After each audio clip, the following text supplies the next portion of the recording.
오늘 말씀은 열왕기 마지막 장인 열왕기 한 25장입니다.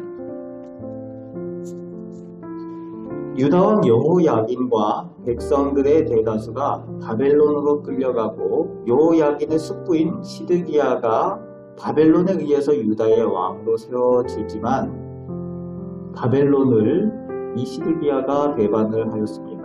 그리고 오늘 본문이 이어지는데 시드기야 9년에 바벨론이 다시 올라와서 예루살렘을 포위하고 그 주위에 토성을 쌓습니다.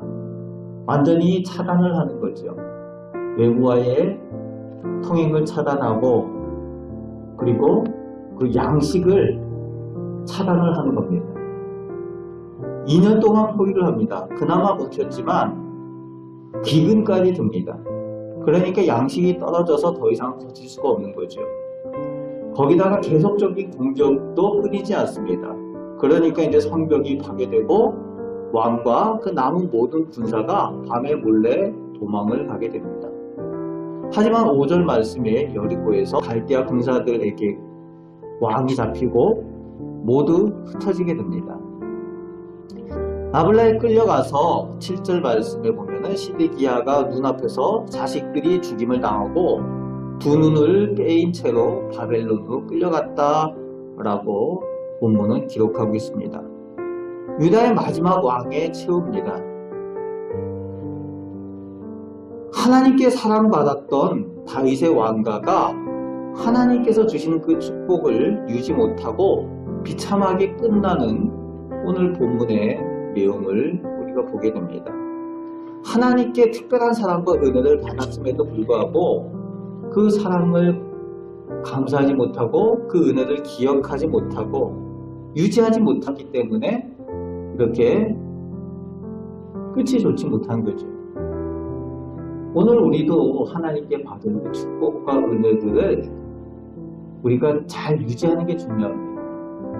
오늘 우리 가정들마다 우리 자녀들 대대로 하나님께 받은 그 축복, 믿음의 축복들 잘 유지하고 하나님의 은혜를 이어가는 복된 시간이 가면 갈수록 대를 이어가면 갈수록 하나님께 더 큰 은혜와 축복을 누리는 우리 복된 가정들 다 되시기를 바랍니다.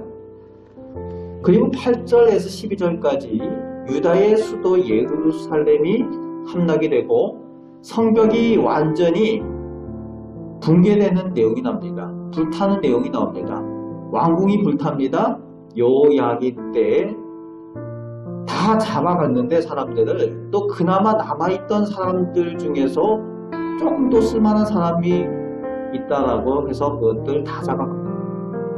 그리고 12절 말씀에 그나마 남아있는 이제 비천한 사람들을 포도원을 다스리고 포도원을 경작하는 노예로 만들어버립니다. 결국 유다 백성들이 자기들 땅에서 바벨론의 노예 생활을 하게 되는 그런 모습이 오늘 본문에 나오고 있습니다. 잘못된 지도자들 때문에 백성들이 고통을 당하는 내용이 이제 나오고 있는 거죠. 사로잡혀가고 자기 땅에서 자기들이 노예 생활하는 그런 모습들이 나오고 있습니다. 그리고 13절에서 17절까지 하나님의 성전이 완전히 파괴되는 내용이 오늘 기록되어져 있죠. 성전의 기물들, 금은 이미 다 가져갔고 그나마 남아있는 금속들까지도 다 가져갑니다. 심지어는 기둥에 있는 놋까지 다 벗겨, 장식들까지 다 벗겨갑니다. 황폐해지는 거죠. 하나님께서 버리시고 떠나셨습니다. 하나님께서 그곳에 계시지 않으신 거예요. 하나님께서 떠나신 그곳은 황폐해질 수밖에 없다는 겁니다. 이미 하나님께서 이 떠나셨기 때문에 눈에 보이는 그 건물이 중요하지 않다는 거죠. 성전의 건물이 파괴되기 이전에 이미 영적인 성전이 파괴되었다는 거예요. 건물이 중요하지 않습니다.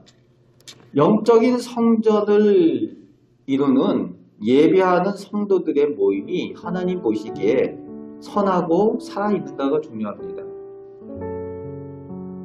건물은 하나님께서 떠나셨으면 그것은 더 이상 교회가 아닙니다.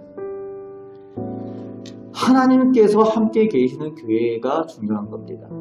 숫자가 중요하지 않습니다. 아무리 많이 모여도, 교회라는 이름으로 아무리 모여도 하나님께서 인정하지 않으시고 하나님께서 그것에 함께하지 않으시면은 한순간에 무너집니다. 저는 그것을 경험을 했어요. 몇천 명 되는 교회가 한순간에 무너지는 것을 저 눈앞에서 봤습니다. 건물도 중요하지 않아요. 팔려갑니다. 하나님께 사랑받고 하나님께 인정받는 영적인 성전, 영적인 교회인 우리 성도들 각 개인이 하나님 앞에 서 있는 것이 얼마나 중요한지 오늘 본문을 통해서 우리에게 가르쳐주고 있습니다. 하나님께 인정받는 믿음의 성전들 다 되시기 바랍니다. 18절에서 21절까지 남은 자들도 죽임을 당하고 또 끌려가는 내용이 기록되어져 있고요.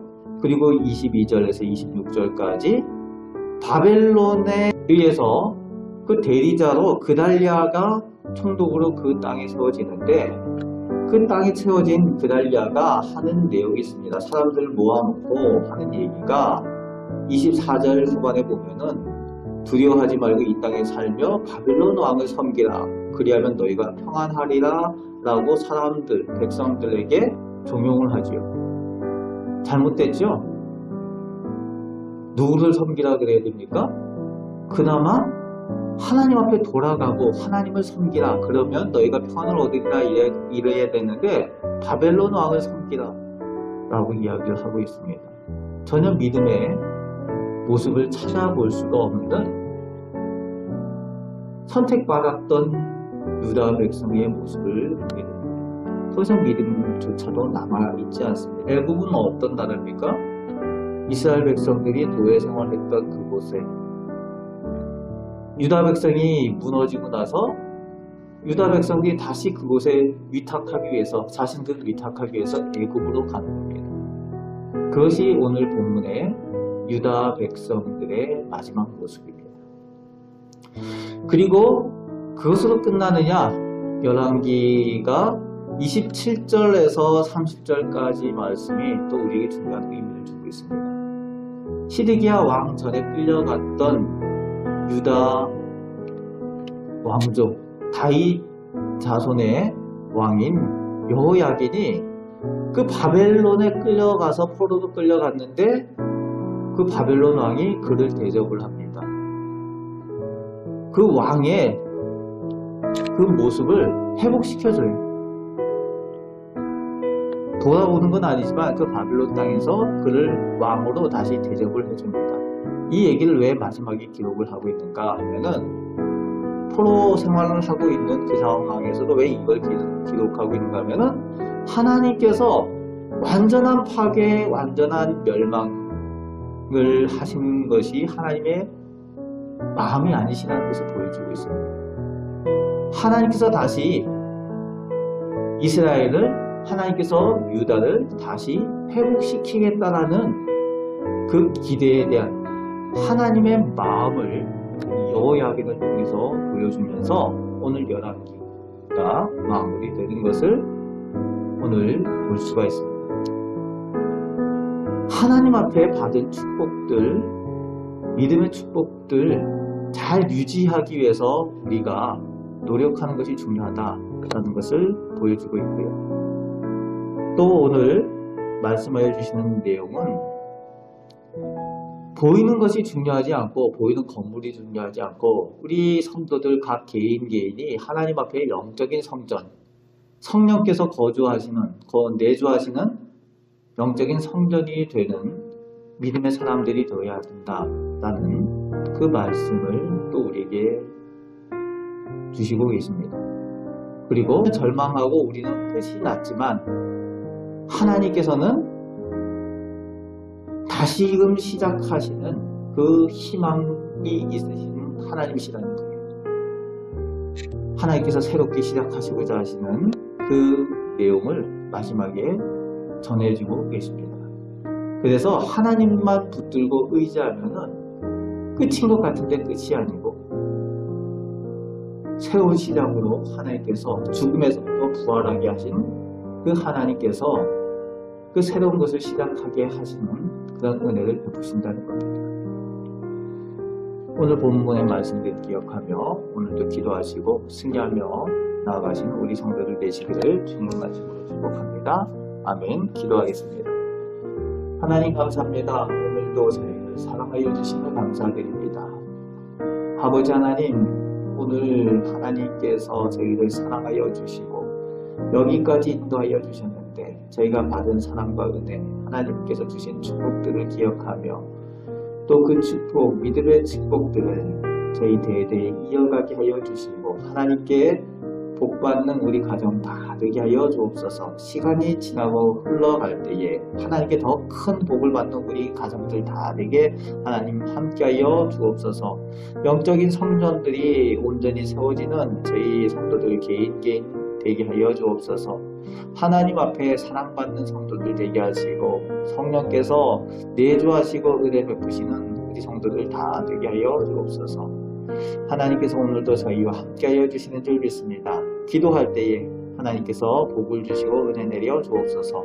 예수 그리스도의 이름으로 기도합나이다. 아멘.